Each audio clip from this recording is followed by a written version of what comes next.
ঠিক আছে, না পারতেছি সন্তানের সামনে কান্না করতে, না পারতেছি নিজের মনরে সান্ত্বনা দিতে। হাজব্যান্ড ছাড়া একটা মেয়ের জীবন কিভাবে কাটতে পারে? একটা মেয়ের জীবন কি স্বাভাবিক সুন্দরভাবে কাটে? কখনোই কাটে না। আমার ছেলের বয়স 10 বছর আর মেয়ের বয়স 4 বছর। বাবা ছাড়া এই সন্তান দুইটার জীবন কিভাবে কাটে এটা মানে বলে প্রকাশ করা যাবে না। আমার মেয়েটা এখনো বলে যে আমার বাবা কোথায়, যখন বলি যে বাবা ডিউটিতে আছে, কখন আসবে, কবে আসবে, আমি সবসময় মানতাম যে উনি হয়তো কোথাও আসবে, হয়তো কোথাও আছে।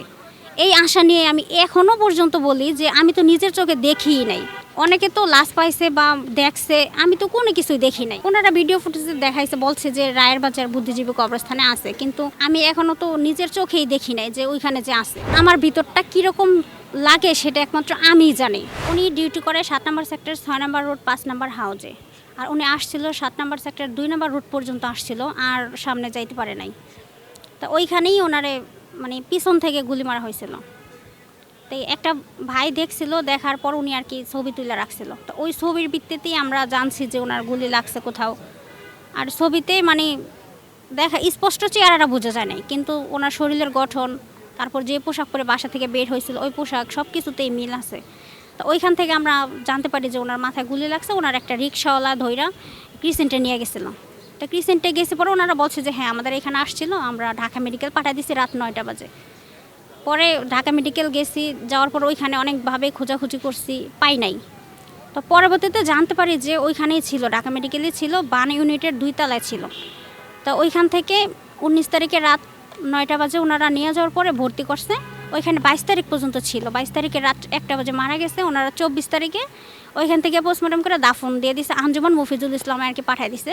তো ওইখান থেকে বুদ্ধিজীবী কবরস্থানে আর কি দাফন দিছে, মোহাম্মদপুর রায়ের বাজার। আমার ছেলের বয়স 10 বছর আর মেয়ের বয়স 4 বছর।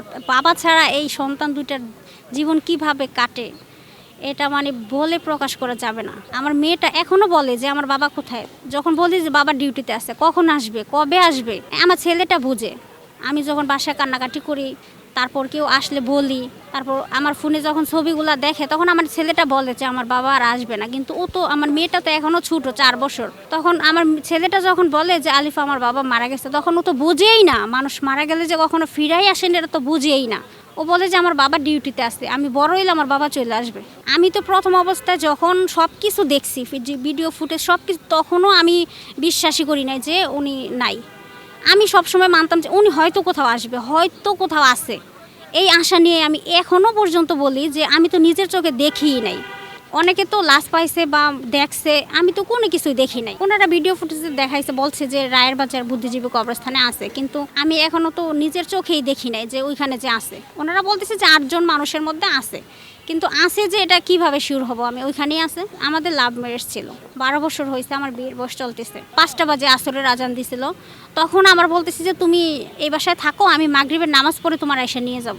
তো এখনো পর্যন্ত তো সেই মানুষটা আর নিতে আসলো না আমারে। আমি তো একাই বাসায় চলে গেছি। আমার ভিতরটা কিরকম লাগে সেটা একমাত্র আমিই জানি। ঠিক আছে, না পারতেছি সন্তানের সামনে কান্না করতে, না পারতেছি নিজের মনরে সান্ত্বনা দিতে। তো আমি সবাই একটা কথাই বলি যে আল্লাহ আমারে যেহেতু এই কঠিন পরীক্ষার মধ্যে রাখছে, আল্লাহ হয়তো আমার অতটাই ধৈর্য দিছে। আমি সব সময় আল্লাহর কাছে বলি যে তুমি আমারে কষ্ট দাও, কিন্তু কষ্টগুলো সহ্য করার মতো ধৈর্য ক্ষমতা দিও। প্রতিটা স্মৃতি ওনার সাথে আমার অনেক ভালো ছিল। আমার আশেপাশের মানুষগুলা সবসময় আমার দেখে বলতো যে অনেক ভাগ্য করে এরকম একটা হাজব্যান্ড পাওয়া যায়। আমি সবসময় আল্লাহর কাছে বলি যে আমার সন্তান দুইটার এ ছোট ছোট বয়সে আল্লাহ তুমি যাতে তাদেরকে এতিম বানাইছো, তুমি তাদেরকে এতটাই ধৈর্য ক্ষমতা দিও যে এই বিষয়গুলো জানার পরে যাতে তারা আমার মতো শক্তভাবে থাকতে পারে, ওরা যাতে ভাঙে না পড়ে। হাজব্যান্ড ছাড়া একটা মেয়ের জীবন কিভাবে কাটতে পারে? একটা মেয়ের জীবন কি স্বাভাবিক সুন্দরভাবে কাটে? কখনোই কাটে না। এটা একমাত্র একটা আমার মতো বয়সের যে মেয়েরা স্বামী হারাইছে তারাই একমাত্র বুঝে যে এই বয়সটাতে একটা মেয়ের কি প্রয়োজন, কিভাবে কাটে হাজব্যান্ড ছাড়া। এটা আসলে বলে কখনো বোঝানো যাবে না কাউকে।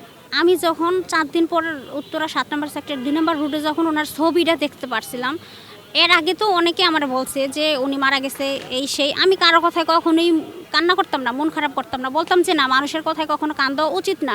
নিজের চোখে যেটা দেখবো ওটাই সত্য, মানুষের কথায় আমি কখনোই কান দেই না। তো এই কারো কথায় আমি কোনো কিছু মনে করতাম না, কিন্তু যে যেখানে যাইতে বলতাম ওইখানেই যাইতাম খোঁজার জন্য।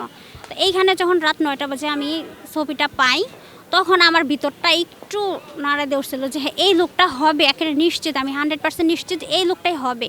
তারপরেও অনেকে বলছে যে একটু ভালো করে দেখো, একটু ভালো করে দেখো। আমি বলছি যে না, আমি ভালো করে দেখছি, চেহারা বোঝা যাইতেছে না, কিন্তু ওনার বডি, শরীর, তারপর আপনার কিনা কাপড় সব কিছুতেই মিল আছে। তারপর সাইকেলটা যে পাওয়া গেছে ওই সাইকেলটা ওনারই ছিল, কারণ নতুন সাইকেল। আমি সব কিছুতেই শিওর ছিলাম যে হ্যাঁ এই লোকটা উনি ছিল। পরে বলতেছে যে না, এই লোকটা তো এখানে মারা যায় না, এখানে অজ্ঞান হয়ে পড়ে ছিল। ক্রিসেন্টে যখন গেছি ক্রিসেন্ট থেকেও বলছে যে না, উনি মারা যায় নাই, উনি অজ্ঞান হয়ে গেছিলো, আমরা জ্ঞান ফিরাইতে পারি না, সেজন্য ঢাকা মেডিকেল পাঠিয়ে দিচ্ছে, উনি মারা যায় নাই। ঢাকা মেডিকেল থেকে কি হলো? ঢাকা মেডিকেল থেকেই মারা গেছে।